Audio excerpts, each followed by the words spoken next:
Assalamualaikum warahmatullahi wabarakatuh. Halo anak-anak, bagaimana kabar kalian hari ini? Semoga senantiasa sehat dan tetap semangat. Pada kesempatan hari ini, kita akan belajar tentang tema 2, subtema 1, pembelajaran 3. Anak-anak, apakah kalian sudah siap untuk belajar? Kalau sudah siap untuk belajar, silakan dipersiapkan alat tulisnya.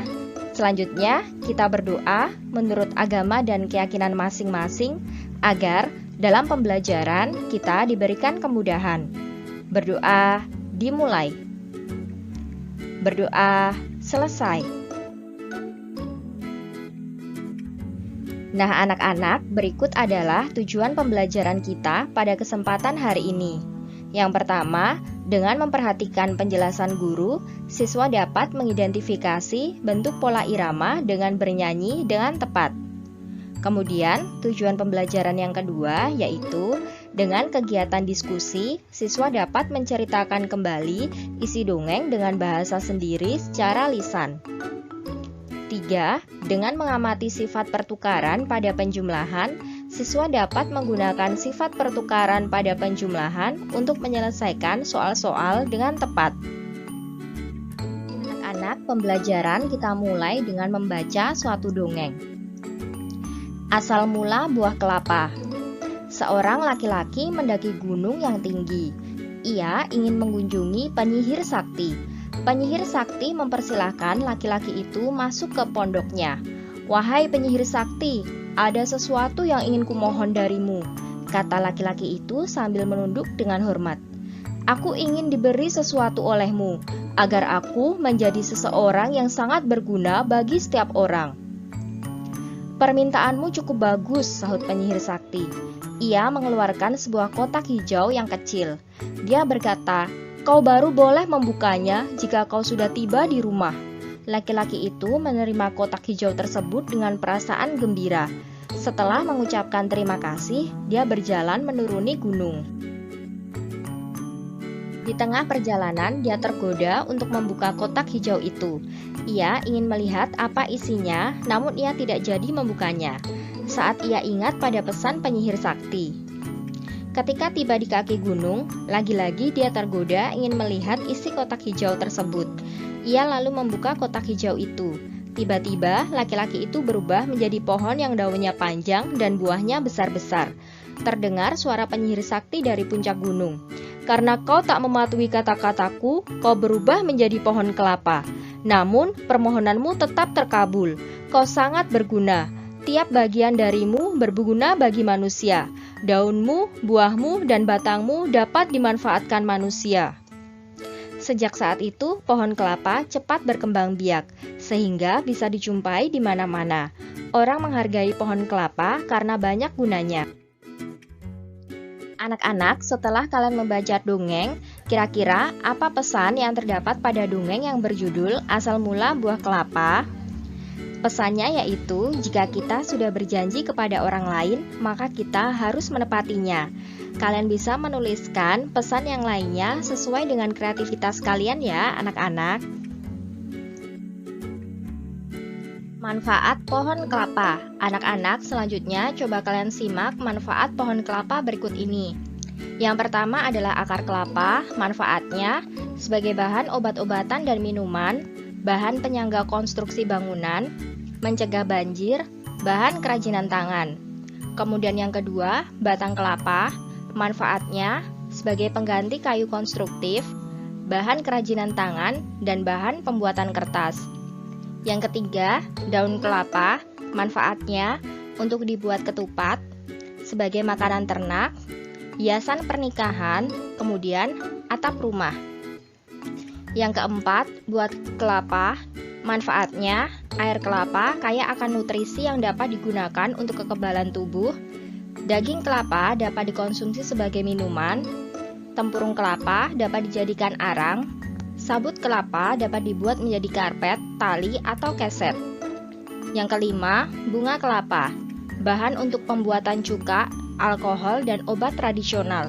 Dapat juga dibuat sebagai bahan kerajinan tangan.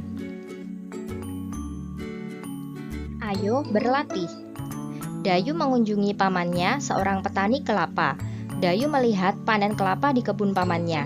Terdapat banyak mobil truk yang akan mengangkut buah kelapa ke kota. Seorang pekerja menghitung buah kelapa di truk pertama sebanyak 425 butir. Di truk kedua ada 590 butir buah kelapa. Nah, di sini maka dapat dituliskan kalimat matematikanya, yaitu 425 ditambah 590 itu hasilnya adalah 1015. Jika posisi gambar truk dirubah seperti ini, maka kalimat matematikanya yaitu 590 ditambah 425 itu sama dengan 1015. Ternyata jumlah buah kelapa tetap sama meskipun posisinya kita ubah. Maka dapat disimpulkan bahwa 425 ditambah 590 itu hasilnya sama dengan 590 ditambah 425. Itu artinya pada penjumlahan itu berlaku sifat komutatif atau pertukaran. Contoh soal, 500 ditambah 200 sama dengan titik-titik ditambah 500. Kira-kira berapa ya hasilnya anak-anak? Ya, betul sekali. 500 ditambah 200 itu sama dengan 200 ditambah 500. Soal yang kedua, 250 ditambah 100 sama dengan 100 ditambah titik-titik. Hasilnya adalah 250. Jadi 250 ditambah 100 itu sama dengan 100 ditambah 250. Mudah ya anak-anak? Nah anak-anak, selanjutnya coba kita nyanyikan bersama lagu yang berjudul Tomat berikut ini.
Nah anak-anak, demikianlah pembelajaran kita pada kesempatan hari ini. Semoga pembelajaran hari ini bermanfaat ya. Wassalamualaikum warahmatullahi wabarakatuh.